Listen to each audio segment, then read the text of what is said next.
All right, we're going to begin a unit right now on the interwar years and World War II. So we've completed our study of imperialism and the events leading up to the First World War. We talked about the First World War and the Paris Peace Conference, and we talked about some of the failures and conflicts and problems with the Paris Peace Conference and the resultant Treaty of Versailles, and somewhat foreshadowed how the peace treaty is going to cause further problems for Europe. So now we're moving into the interwar years, the years between the two wars. That would be 1919 to 1939.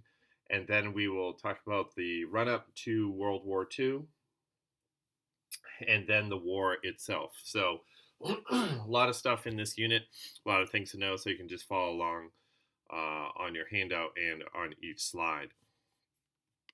So we'll begin first with the interwar years, 1919, 1939. Pivotal years. These are years that many Europeans thought never again would there be such a destructive war again.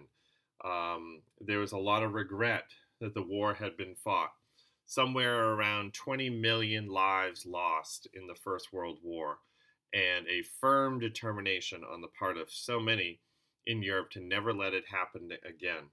But yet, tragically, war will break out just 20 years after the First War, and it will be double the size in destruction. So the war that Europe fears is indeed going to come just 20 years later, beginning in 1939. So much of Europe, particularly in France and in Belgium, some of the Low Countries, and right across the center of Western Europe is destroyed by the First World War. Villages, towns, cathedrals, shopping areas, fields. This is the old cloth hall in the town of Ypres. Ypres is a town in the northern part of France, right on the English Channel, and there's this very famous guild hall where, from the Middle Ages, they had been making very famous cloth from the town of Ypres, and that was all destroyed. Priceless artifacts from world history that cannot be recovered, all destroyed in the First World War. This is what the district of the Marne looks like. Remember, there are two battles at Marne in which the Germans almost take Paris both times, but are stopped by the British and the French. Fields completely cratered, the topography of the land completely changed, forests destroyed, fields destroyed, obviously a lot of plowing and removal of debris and wreckage needs to take place before Europeans would be able to use these fields again. You have the wreckage of a battlefield here, including the wreckage of a tank. Just think about the task that a farmer would have to do to get rid of this in order to plant his fields again. Priceless cathedrals like the one in St. Quentin in northern France, completely shelled, burned out, massive fire. Cathedrals that go back to the early Middle Ages destroyed, including their libraries and their icons and their altarpieces and artwork and stained glass with inside. The landscape of so much of France completely redesigned with the shelling, but also the bombing, but also the mines we talked about, how miners would tunnel under an enemy trench, enemy fortification, and then set these large mines, and blow up the earth. So enormous craters right in the middle of where farmers used to plant their fields are now completely destroyed.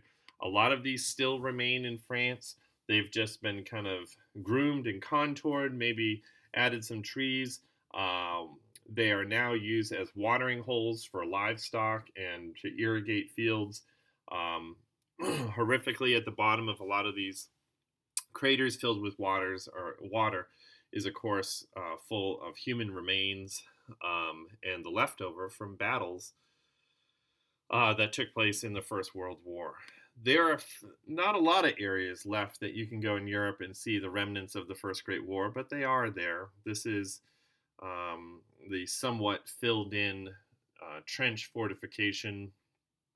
You can see here, uh, this of course happens naturally to some degree with a lot of rain and tourists walking over these areas. Farmers somewhat fill them in, but you can see that this has not been intentionally completely filled in. There are a few areas left that have been untouched since the First World War. That gives you an idea how deep the trenches were and some of their reinforced fortifications and so forth. You can take some great tours of battlefields in Europe that you can see not only remnants of the Second Great War, but also the First Great War. So one of the challenges that nations face after the First World War is burying the dead. There's so many casualties. There's so many dead bodies and body parts of destroyed soldiers. And so you have the construction of very large cemeteries. Here's the Flanders Field American Cemetery. There are still a lot of American soldiers who died in the First Great War that are still buried in France. This is the Musargon American Cemetery. Let's think of a lot of those graves are Americans there, young Americans, 18, 19, 20, 21, that had gone over to France and had died in the fighting. And this is probably one of the most haunting or dark cemeteries. This is the cemetery at Verdun. Verdun was the site of a large German attack against French and British positions with tremendous casualties. And so as a result, what you have at Verdun is, of course, thousands and thousands and thousands of graves. Okay, here's a better picture. You can just see the number of graves of those killed in the Battle of Verdun. But in the back here, you have what's called an ossuary. An ossuary basically is a container, a very large monument, a container in which there are so many body parts, heads, arms, legs, torsos, that were blown to pieces in the course of the battle, in the course of the shelling, that we can't identify whose arm this is and whose head and whose torso and so forth. Bodies are so disfigured that a lot of them are simply thrown, British, German, and French, right into this large container, which we called an ossuary. So this is something that we had never seen until the First Great War, simply body parts left over from the remnants of a battle. And then, of course, in front you have all the graves as well. And, of course, there are German cemeteries in Germany commemorating all those that had been lost in the First Great War as well. The other way of remembering or commemorating those who had died and remembering the war was the introduction of tombs of unknown soldiers. Tombs of unknown soldiers. So in other words, you would have a tomb, and inside the tomb may be a single grave. But the grave is someone that nations were not able to identify. So we know that this person died for our country, but their body was so disfigured, or we are unable to identify their remains, that we use this body as a symbol of all of those who were completely destroyed and unknown who had died in the course of battle. So this really reflects modern warfare, that the destruction is so great that you can't even identify who perished in the fighting. And so here is the example of the Tomb of the Unknown Soldier in Germany. This is the one in Russia, commemorating those who died in the First Great War, but yet is unknown. You also have Poland. I've seen this before in Warsaw, and it commemorates just one Polish soldier who died in the First Great War, and he becomes a symbol of all Polish soldiers who had died, but yet are unknown and unidentified after conflict. This is in the United Kingdom. This is inside Westminster Abbey, commemorating one who died in the First World War. And then also Canada has a Tomb of the Unknown Soldier, as does France. This is right under the Arc de Triomphe, is always under military guard, commemorating It says, here lies a French soldier who died for for the country during the Great War in 1914, 1918. Here's another one also in Italy. Here's another one in Australia. And then, of course, you may be familiar, I've seen this before in person or in a picture. This is the American Tomb of the Unknown Soldier. This is a soldier who died in World War I, who for a long time was not identified. More recently, through DNA analysis, the family was contacted, and we believe we do know who this is. But in any case, whether you know who it is or not is not the point. The point is that these tombs of unknown soldiers are symbols of all those who died for the nation, but yet we don't know who they are. So there's, of course, enormous grieving, mourning, loss all the way across Europe at the horrific slaughter of the Great War. One of the most famous poems to come out of the Great War is In Flanders Fields, written by John McCrae. He says, "In Flanders fields the poppies grow between the crosses, row on row, that mark our place, and in the sky the larks, still bravely singing, fly, scarce heard amid the guns below. We are the dead. Short days ago we lived, felt dawn, saw sunset glow, loved and were loved, and now we lie in Flanders fields. Take up our quarrel with the foe. To you from failing hands we throw the torch. Be yours to hold it high. If ye break faith with us who die, we shall not sleep, though poppies grow in Flanders fields." So this poem, which becomes very popular after the war, is a plea to let the cause go on, to not be forgotten, and also to mourn the youth. These are just young boys. These are high school boys. These are boys just out of high school. Many of them men barely in their 20s that, of course, have their lives cut short. And so, with the immense loss, the poppy, this red flower, becomes the symbol of mourning after the First World War. First World War has enormous theological consequences as well. You remember, as we talked about the late 19th century, we talked about La Belle Époque, the beautiful era, that Europe is the center of the world, that Europe is where everyone wants to be, that man has reached such a level of industrialization and economic prosperity and progress. There'll never be another war. Man is good. Man is noble. He has achieved great things. We've understood the laws of how the universe work, and now we've created this world of immense prosperity, and man is going to live in brotherhood. All of that type of thinking is completely shattered by the First World War. And it was foolish to talk about the nobility of man and that man is a basically good creature when you are seeing 20 million people slaughtered in the course of just 4 years. And there was no place for chivalry or courage or anything like that. Whether you lived or died, it just seemed to be random chance.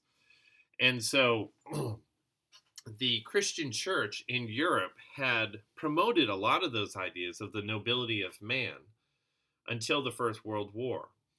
But it is right after the First World War that Karl Barth, who was a Swiss theologian, writes a very consequential commentary on the book of Romans in the Bible. And what he highlights is that he does not gloss over what the Apostle Paul says in the book of Romans about the nature of man and the depravity of man, and that there is no one righteous, no, not one. Man is not basically good, and he is in desperately need of a Savior. And so that message resonated a lot more after the First World War, because all of Europe and the world had just witnessed just exactly how depraved man was. And so another German theologian said of Karl Barth's epistle to the Romans that it was like a bombshell on the theologian's playground. So whereas so many theologians before were saying that man is basically good and can achieve great things. He's noble. He is a righteous creature. The First World War exposed what a lie that was, and Karl Barth showed how that is the message of the book of Romans and how desperately man is in need of the righteousness of Christ. So, in the chaos of the First World War and right after the First World War, you have the emergence of three new nations. One is the Irish Free State. For the first time in history, you have something resembling an independent Ireland. Okay, so you'll remember that during the war, the Irish attempted to rebel against British authority in 1916 in an event called the Easter Rebellion. It failed. It was put down violently by the British Army. And now, with the British Army so depleted and Britain reeling from the First World War and its economic consequences, the Irish again once demand their independence, and this time gain a large measure of independence in the creation of the Irish Free State. Now, the qualification on that is that the Irish Free State, the Republic of Ireland that is created, doesn't include the entire Ireland, the entire island. There are a couple counties in the north that have large British population, a large Protestant population, many English and Scots who had moved from England and Scotland and had settled in Northern Ireland, and they do not want to become an independent country of Ireland. And so as a result, these northern colonies form a separate region of the United Kingdom called Northern Ireland, with the capital of Belfast. And so this is much to the dismay of most Irish nationalists. Irish nationalists throughout the 19th century had wanted their own independent country of Ireland. And now they have it. They are close to it, but obviously that does not include Northern Ireland. And so this is going to lead to violence throughout the 20th century between those who want an independent and united Ireland and those that just want a separate Northern Ireland to remain part of the United Kingdom, to remain part of England, Wales, and Scotland. And so the Irish Republican Army is more or less a terrorist organization of Irishmen, Irish nationalists from the South seeking a united Ireland, and they're going to conduct bombings and assassinations throughout the 20th century. There's going to be assassinations of leading British politicians and also members of the British royal family. There's going to be attempted assassinations against British prime ministers, all in an attempt to achieve a united Ireland. And of course, it is still not united today. The other country that emerges right after World War I is Turkey. So you remember that part of the 14 points of Woodrow Wilson broke up the Empire of Germany, broke up the Empire of the Austro-Hungarians, and broke up the Empire of the Ottoman Empire. So from the Ottoman Empire, we get a lot of Middle East countries we didn't have before, like Syria and Jordan and Iraq. And we also get an independent country of Turkey. So Mustafa Kemal, very important Turkish nationalist, general, military leader, is key in overthrowing the Sultan and the Islamic authorities that had ruled the Ottoman Empire and had ruled from Istanbul, and creates an independent, modern, secular country of Turkey. So Turkey is kind of an interesting country because it is kind of the connecting point between Europe and the Middle East. Middle East, which is so dominated by Islam. Turkey is, most people who live in Turkey, most Turks would probably call themselves Muslims, but they are not as traditional and perhaps fundamentalist as many people are in the Middle East. And so it's much more of a secular country, and Turkey is going to be an important ally of the United States in the course of the Cold War after the Second World War. The third country we have after the Paris Peace Conference and the Treaty of Versailles is Poland. So you remember how often we've talked about how Poland goes out of existence and then back into existence many times in history. You actually get a kingdom of Poland and Lithuania at the time of the Reformation. And then in the late 1700s, Russia, Austria, Prussia partition, divide up Poland. And there is no country of Poland throughout the 19th century. There are Polish people, Polish language, Polish food, and Poles themselves. But there is no country of Poland until after the Paris Peace Conference, the Treaty of Versailles, 1919. Poland makes a comeback. They have to fight to defend their borders in a brief war against the newly formed Soviet Union, which we'll talk about, from 1919 1921. But there will be a Poland in the interwar years.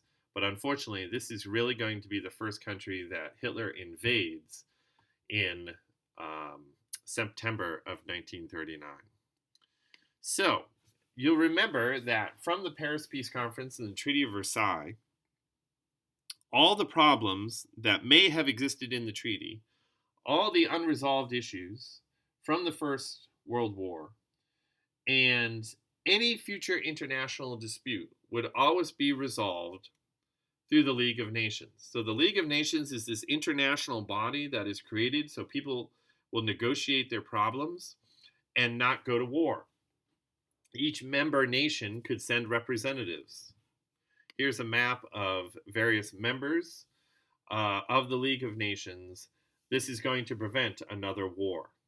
Now, of course, remember the problem with the League of Nations from the very beginning is that it's not strong. It has no means of enforcing what it says, enforcing its decisions. And the biggest liability for the League of Nations is that the United States does not join the League. You remember Woodrow Wilson tried to get the United States to join it, but it is voted down in Congress. He suffers that debilitating stroke as he's trying to get the United States to join the League of Nations. So, as a result, into the 1920s, the League is weak, and it will be ineffectual in its attempt to try to stop Benito Mussolini in Italy and Adolf Hitler in Germany from violating its provisions and its decisions. It will really have no enforcement mechanism. So after the war, there is this tremendous feeling that we can never do this again. A popular slogan was never again. Besides the 20 some odd million who had died in the First Great War, European cities are filled with disabled veterans, those wearing prosthetic limbs and arms. These veterans with these freakish masks that they would have to wear over their face because it would cover the fact that their faces had been disfigured or burned or shot during the war. So many families disrupted and so forth. So there's a series of international meetings called the Locarno meetings, and they issue the Locarno treaties. And the Locarno treaties somewhat admit that the Treaty of Versailles was a bit harsh towards Germany. So they try to soften some of the elements of it, even though a lot of the French oppose this. So the spirit of Locarno means an attempt to, let's get back to peace. Maybe it's an acknowledgement that the Treaty of Versailles was a little harsh. You also have two significant conferences that occurred between major allied nations that unfortunately are very ominous for the future. One is the Washington Naval Conference. You remember that a lot of people felt like one of the major causes of World War I was that there was so many weapons. There's an arms buildup. There's so much militarism in Europe. And so as a result, major European nations say we must dial down the number of weapons and the size of our navies and the number of people in our armies and so forth. If we have large armies and navies, we're only going to be tempted to use them. So the Washington Naval Conference was an attempt to reduce the size of major navies. So the number, it's actually a ratio that you can remember from the Washington Naval Conference, is 553. 553 refers to the hundreds of thousands of naval tons that each nation could have. So, for example, the United States could have 500,000 tons of naval tonnage. So, in other words, how they weigh a navy ship, particularly how much it displaces in the water. If you add that all up, it could not exceed 500,000 tons. Also, for the United Kingdom, Great Britain, they could not exceed 500,000 tons of naval tonnage. And Japan could not exceed 300,000 tons of naval tonnage. So, what that indicates is that we're all going to reduce the size of our navies, but clearly Japan, who had been an ally of Britain and France and the United States during World War I, they feel like they're getting the short end of the stick. They feel like they're being disrespected here, that they have to keep their navy on the 3 of the 553 ratio coming out of the Washington Naval Conference. So that leads to resentment. They're going to eventually withdraw from the League of Nations, withdraw from the Washington Naval Conference, and begin a program of military expansion across the Pacific in Asia, which of course is going to lead to their attack on Pearl Harbor in 1941. You also have the Kellogg-Briand Pact, which was an agreement between the United States and France that we will never use war to solve our international problems again.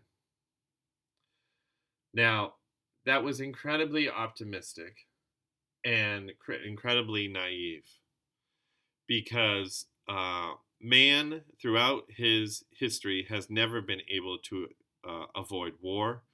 It is part of the depravity of man, that over the course of world history, we can't stop killing each other, and conflicts lead to major military engagements. But there's such a desperation not to repeat the mistake of the Great War, of World War I, that they assigned this agreement, okay? And of course, Adolf Hitler, as he comes to power in Nazi Germany, is going to just laugh this off and think this is ridiculous. So here's what the map looks like after the First World War, okay?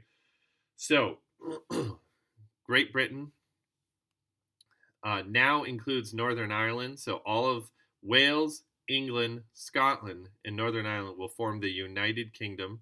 There is an Irish Free State, with the IRA hoping to unite the entire island.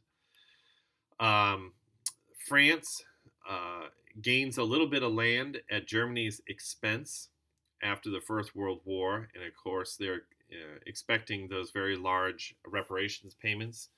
So much of northern France, north of Paris, east of Paris, completely destroyed by the First World War. A lot of Belgium has been destroyed, and Luxembourg. Not much in Germany, because remember, the Allies had never really invaded Germany and destroyed it like they will at the end of World War II. Notice you do not see a big chunk is taken out of the German Empire here. Notice you do not see the Austro-Hungarian Empire, which has been here. And notice there is no Ottoman Empire. All of these are terms of the Treaty of Versailles.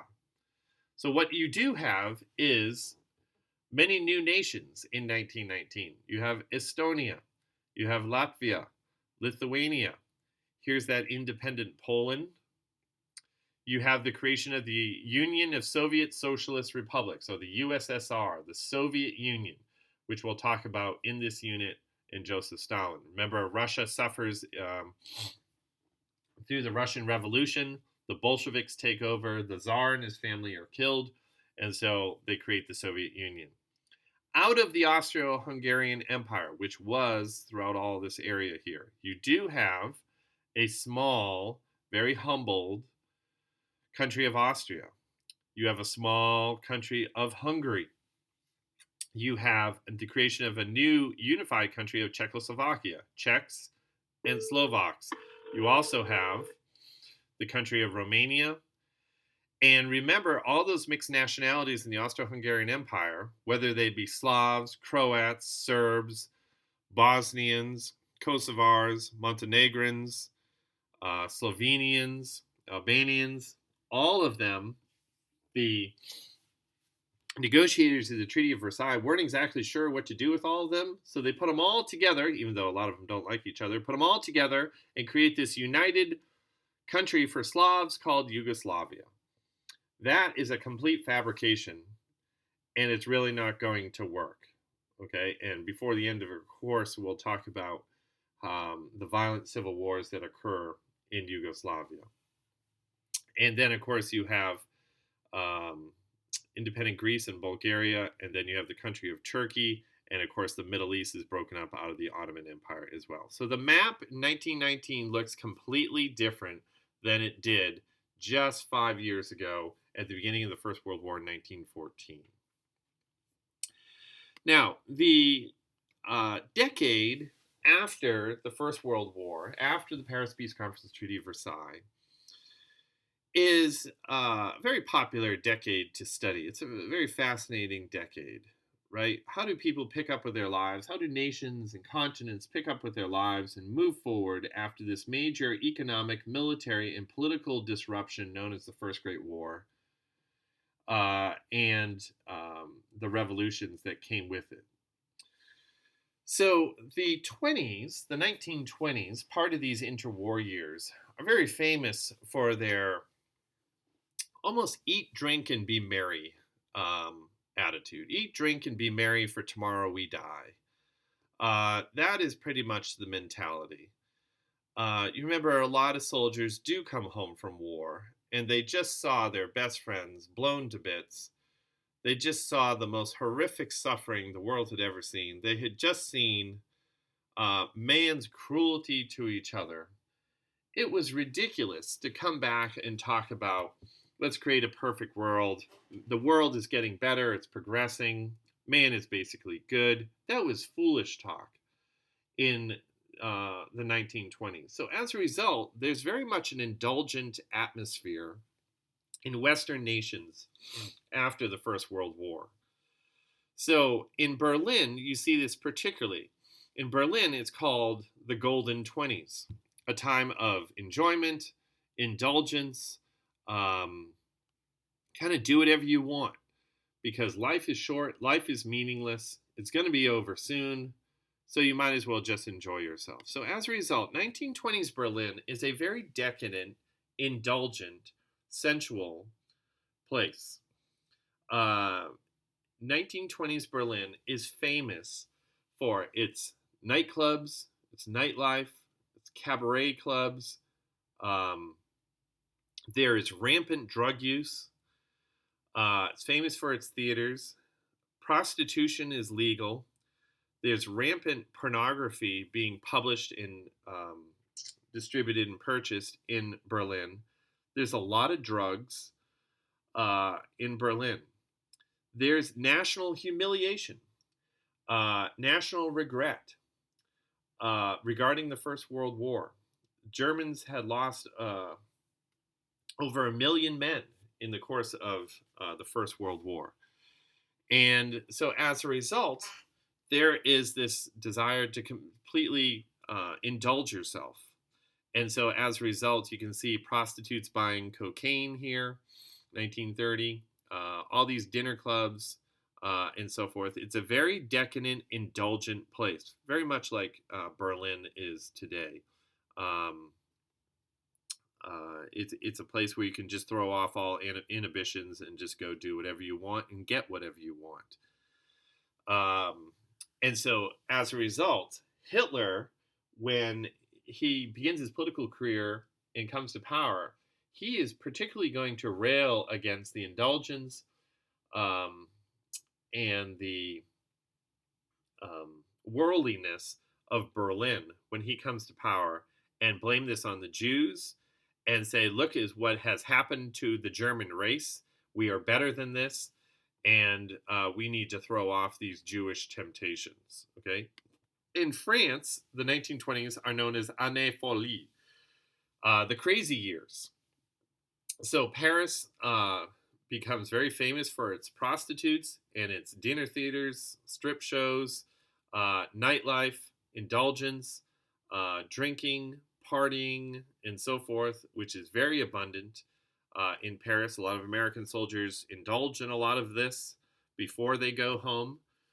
So they've spent some time in Paris at the end of the First World War, and a lot of them don't want to come back to the farm that they grew up on in the United States, and a lot of them will stay in American cities like New York after the First Great War. And then, of course, you've probably heard before in the 1920s, we call it the Roaring Twenties. So, what was roaring? Well, for one thing, the economy was. Cars are roaring. It's a great decade for automobiles, a lot of parties. Prohibition goes into effect in the United States. So, producing, selling, and drinking alcohol is technically illegal, although the law is flaunted, disobeyed all the time. What else was roaring? One thing is the music. 1920 is very famous for jazz. So, jazz, which is much more of a improvisational type of music, emerges in New Orleans and in Kansas City, Chicago, but particularly Harlem in New York. Among African American musicians, jazz becomes very popular and then goes into the mainstream. 1920s is very well known for its jazz music. In the 1920s, in European cities and in the United States, you have what's called the New Woman. Okay, so you remember by 1920, most Western nations have given women the right to vote, right? So suffrage. So that's a key transition point from women in previous centuries to women in the 20th century. Women in the previous centuries were expected to stay home, um, give birth to several children, cook, clean, take care of the house. It was the man's job to actually go and do the real work. Um, but with a recovering and growing, increasingly strong economy in the 1920s, women would get jobs, and it becomes not uncommon for women to declare their independence from men, not getting married young like they used to, cutting their hair, um, reducing the amount of clothing that they wear, shorter skirts, um, colorful outfits. It was. It now became socially acceptable, if not a little bit scandalous, to see a woman smoking a cigarette, drinking alcohol, and then going out to nightclubs and so forth on the town. So all of this is what we call the New Woman. Definitely a major change in women's history. So, a couple other things about the 1920s. Technology is very important in the 1920s. Arguably, the most important invention that became so popular during the 1920s is the radio. So, a lot of the credit for the radio is given to Guglielmo Marconi, who is an Italian inventor uh, for conceptualizing, understanding, and then developing a means to transmit and receive radio waves. Here you can see him working in the 1890s. Um, there's a lot of evidence actually that it was Nikola Tesla who really developed the theory of radio and didn't quite execute his ideas. Tesla, of course, is very important in the development of electricity and alternating current in the United States. But Marconi, either using his ideas and developing his own, is given a lot of credit for the development of the radio. He famously transmits one of his first radio signals across the English Channel, which was an enormous accomplishment. And so you see the emergence and popularity of radio stations across the continent, including the British Broadcasting Corporation, better known as the BBC. You'll notice on Netflix today that there's a lot of movies that are produced by the BBC. So the BBC starts as a radio station, a national radio station, and then eventually it evolves into television, and now it even produces film and documentaries and so forth. So the 1920s is also associated with radio, but also film. Credit is given to two French brothers, Auguste Lumière and Louis Lumière, for developing what we would identify as the motion picture industry. Along with Thomas Edison, all of this is taking place roughly about the same time. They develop a movie camera and develop one of the first moving pictures. Here's the first film poster ever, Cinématographie Lumière. So the cinema of Lumiere. And the first ever film that was ever recorded, given credit for that, was what was this silly little, very short, black and white silent film called The Waterer Watered. And all it is this gardener who's trying to water his plants, and this boy keeps walking up and stepping on the hose, and the farmer can't understand why the water doesn't come out. And then he puts it in his face, and then the boy lets go of the hose, and then it sprays him in the face. And then eventually the guy chases the boy and sprays him with the water. Now, there's no sound. That's it for the plot. It's very short. Of course, it's not very interesting. However, for 1895, it is cutting edge technology. That is at the cutting edge of all of this. So audiences were fascinated by this, and of course, the development of the motion picture industry and movie theaters becomes very popular. Also very critical for the rise of Nazi propaganda in Germany in 1930s. Okay, so we usually associate the motion picture industry with Southern California and Hollywood, which is really the epicenter of it, starting in the 1920s in the United States. But Europe does have a long tradition of cinema, sometimes called the other Hollywood, and featured stars like Josephine Baker, who was actually an American. She was African American, and because she faced discrimination in the United States, she went to Paris, and she becomes a very famous movie star because in France, they didn't discriminate against her simply because she was black, but allowed her to perform and so forth. Other famous actresses include the Germans Greta Garbo and Marlene Dietrich, and also the American Charlie Chaplin, who did these silent, silly films that entertained audiences around the world. So we can talk about art in the 1920s. And it is not surprising that art is profoundly affected by the First World War and the suffering and the death and the destruction. All of that is a result of the First World War, and you see that in art. So the artistic movement that we can talk about after First World War is called the New Objectivity. New Objectivity was an attempt to be objective, to show life how it really is, not to gloss it over. It is 180 degrees away from Romanticism and even Impressionism. There is no attempt to make life look grand, pretty, beautiful, quaint. We don't care about nice little natural scenes, nature, landscapes, sunsets, pretty things, young people, pretty girls.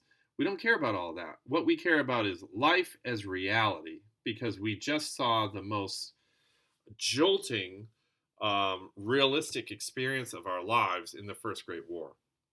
So the New Objectivity, which attempts to be objective here, here's a good example of that. Portrait of the journalist Sylvia von Harden. Right here is this woman. There's nothing glamorized or romanticized. She's enjoying a cigarette here. She looks old and haggard. She has her matches and her cocktail there. The artist most famously connected to New Objectivity is Otto Dix, who's ironically a German artist. And whereas a lot of artists either stopped producing art because of the First World War or thought it was inappropriate to produce art connected to the First World War, Otto Dix doesn't. And so here is a etching with chalk, black and white, of stormtroopers advancing under gas. Okay, so stormtroopers were this elite unit in the German army during the First World War who will become more famous leading up to the Second World War. But notice, no color. no beauty, no nothing appealing, nothing romanticized about this. It is an attempt to show the realities of the battlefield in its most bleak and objective form. Here's another one by Otto Dix called The War.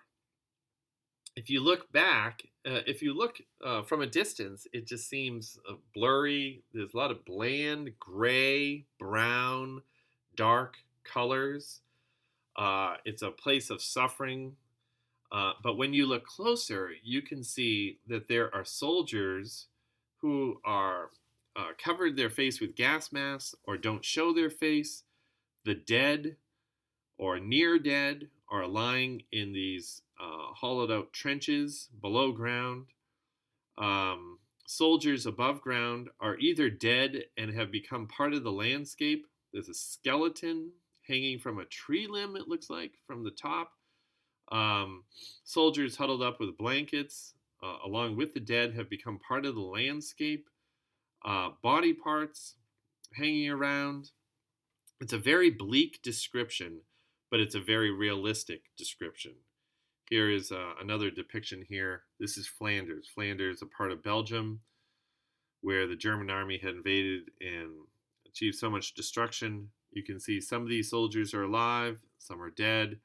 They've all become part of this horrific landscape that is completely raised by the effect of modern warfare and artillery pieces. So that's new objectivity. We can also talk about Dadaism. Dadaism is more philosophical than new objectivity. New objectivity tried to represent the war and the battlefield as it really was. Dadaism, in response to the First Great War, says all of this is foolish. All of it is a waste. All of this has no meaning. It celebrates the purposelessness of the world.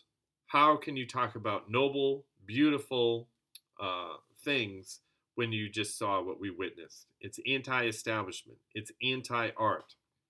Dadaists love to use collages, photo montages, compiling random things that don't seem to associate with each other. Tristan Tzara, famous Dadaist, said the acts of life have no beginning or end. Everything happens in a completely idiotic way. Life, like everything in life, Dada is useless. That word, Dadaism, was chosen because they said it represents the purposeless language of a baby, of an infant, who would just speak in da, da, da, da, da, da, da. In other words, it's senseless. It has no meaning. Such is life, and such is our art. So here's a famous photo montage from Hannah Hoch, cut with the kitchen knife through the first epoch of the Weimar beer belly culture. So it's these ads and pictures from the newspapers and magazines, randomly associated, don't seem to really have a purpose. And the message is these people might be partying and trying to enjoy themselves because they know life is useless. It's random. There's no connections. You can't make associations here. There's no message. There's no meaning. Life is useless. Such is the effect of the First World War on art. And then we could also mention surrealism. This is where things get really weird. Surrealism, and its most famous artist, Salvador Dali, a Spanish artist, endeavored to capture dreams, the unconscious, the subconscious. If Freud and his psychoanalysis could be painted, it would probably look like surrealism. Dali asked himself, what would it look like to paint urges, to paint the hidden life of man? What does it look like to paint desire? What does it look like to paint that dream you dreamed last night that you really didn't understand and all those weird things happen? So you have things like this, The Temptation of St. Anthony. You have Rhapsody Moderne. And this is probably one of his most famous works, The Persistence of Memory. What does memory look like? It involves something with the passage of time, but you can see everything's kind of drippy or droopy in these paintings. Um, and then also Geopolitica's Child watching the birth of the new man. Very odd. So um, surrealism is a further departure from reality. Okay, so whereas a new objectivity tried to depict the world as it really is in all its horror, Dadaism said its purposelessness, there is no point. Then surrealism says all of this is a waste of time. Art doesn't need to have these fixed messages and associations. You see that a little bit too in literature with Virginia Woolf. One of her more famous works is Who's Afraid of Virginia Woolf? She becomes interested in mental illness, and she's a stream of conscious writer. And so she will write a novel and write what the people are thinking even as they're having a conversation. So you don't just get the conversation, but you get what people are thinking as well. She was mentally ill herself. She famously ends her life in 1941 by putting on her bathrobe and loading the bathrobe with rocks and walking into a local river where she drowned herself. James Joyce famously wrote Ulysses. Um, uh, in his literature, he's interested in exploring the depravity of man, man's injustice, man's lack of righteousness. As a result, some of his works, like Ulysses, are banned from publication, censored for a period of time because they had unprecedented, very graphic material. And then Carl Jung, who was a disciple, follower, student of Sigmund Freud, is interested in psychoanalysis, but he's interested particularly in the psychoanalysis of groups. So whereas Freud only focused on what is the subconscious, unconscious motivations of an individual's behavior, Carl Jung was more interested in saying what is the urge, or what is the desire, what is the motivation, what is the subconscious thinking of a mob or a mass of people, and how can that be manipulated and controlled. Carl Jung's thoughts are going to be important because the world is in many ways going to see them demonstrated in 1930s Germany with the rise of the Nazis and German Nazi propaganda and the manipulation of the masses. So that is a good rundown on the 1920s, the beginning of the interwar years. In the next lecture video, I will start to discuss the Great Depression.